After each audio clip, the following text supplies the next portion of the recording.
ಇಂದು T20 ವಿಶ್ವಕಪ್ semifinal ಸಮರ ನಡೆಯಲಿದ್ದು ಭಾರತದ ವಿರುದ್ಧ ಇಂಗ್ಲೆಂಡ್ ಸೆಣಸಾಡಲಿದೆ.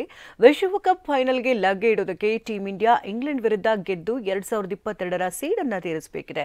ಇದೆಲ್ಲದರ ನಡುವೆ ಸೆಮಿಫೈನಲ್ ರೋಚಕ ಸಂಘರ್ಷಕ್ಕೆ ಸವಾಲಾಗಿರೋದು ಮಳೆ ಆತಂಕವನ್ನು ತಂದೊಡ್ಡಿದೆ.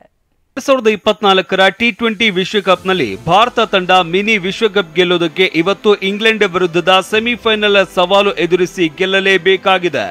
ಈ ಬಾರಿಯ ಟಿ20 ವಿಶ್ವ ಯುದ್ಧದಲ್ಲಿ ಈವರೆಗೂ ಒಂದೂ ಸೋಲು ಕಾಣದೆ ಟೀಂ ಇಂಡಿಯಾ ಮುನ್ನುಗ್ಗಿದೆ. ಇದೀಗ ಫೈನಲ್ಗೆ ಲಗ್ಗೆ ಇಡುವುದಕ್ಕೆ ಇವತ್ತಿನ ಸೆಮಿಫೈನಲ್ ಗೆಲ್ಲೋದು ಒಂದೇ ಮೆಟ್ಟಿಲು ಬಾಕಿ ಇದೆ.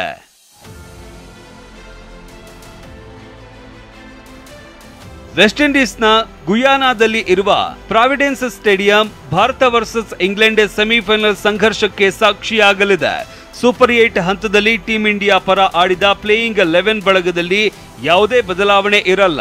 ಮತ್ತೊಂದೆಡೆ ಈ ಬಾರಿಯ ಟಿ20 ವಿಶ್ವಕಪ್ ಸಮರದಲ್ಲಿ ಈವರೆಗೂ ಉತ್ತಮ ಪ್ರದರ್ಶನ ನೀಡದ ವಿರಾಟ್ ಕೊಹ್ಲಿ ಮೇಲೆ ಎಲ್ಲರ ಚಿತ್ತ ನೆಟ್ಟಿದೆ. ಕಪ್ ಗೆಲ್ಲುವುದಕ್ಕೆ ನಿರ್ಣಾಯಕವಾಗಿರುವ ಸೆಮಿಫೈನಲ್ ಪಂದ್ಯದಲ್ಲಿ ಕೊಹ್ಲಿ ಅಬ್ಬರಿಸಲೇಬೇಕು ಅಂತ ಅಭಿಮಾನಿಗಳು ಹಾರೈಸಿದ್ದಾರೆ.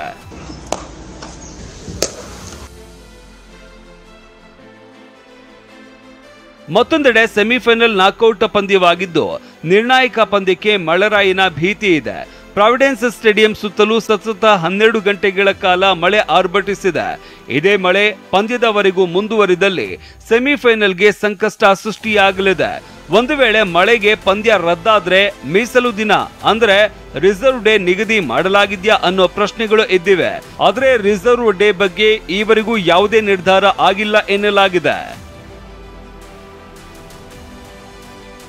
ಮಳೆ ಕಂಟಕ ಎದುರಾಗದೇ ಇದ್ರೆ ನಾಕೌಟ್ ಪಂದ್ಯದಲ್ಲಿ ಇಂಗ್ಲೆಂಡ್ನ ಬಗ್ಗು ಬಡಿದು ಫೈನಲ್ಗೆ ಲಗ್ಗೆ ಇಡುವ ಜೊತೆಗೆ ಹಳೆ ಸೇಡನ್ನ ಭಾರತ ತೀರಿಸಿಕೊಳ್ಳುವುದಕ್ಕೆ ಕಾತರವಾಗಿದೆ. 2022ರ ಟಿ20 ವಿಶ್ವಕಪ್ನ ಸೆಮಿಫೈನಲ್ ಅಲ್ಲಿ ಭಾರತವನ್ನ ಮಣಿಸಿ ವಿಶ್ವಕಪ್ ಕನಸನ್ನ ಇಂಗ್ಲೆಂಡ್ ನುಚ್ಚುನೂರು ಮಾಡಿದ್ದ ಸೇಡು ಇದಾಗಿದೆ. ಸೆಮಿಫೈನಲ್ ಗೆದ್ದು ಫೈನಲ್ನಲ್ಲಿ ಕಪ್ ದಕ್ಕಿಸಿಕೊಂಡಲ್ಲಿ ಭಾರತ 17 ವರ್ಷಗಳ ಬಳಿಕ ಟಿ20 ವಿಶ್ವಕಪ್ ಗೆದ್ದ ಚರಿತ್ರೆ ಬರೆಯಲಿದೆ.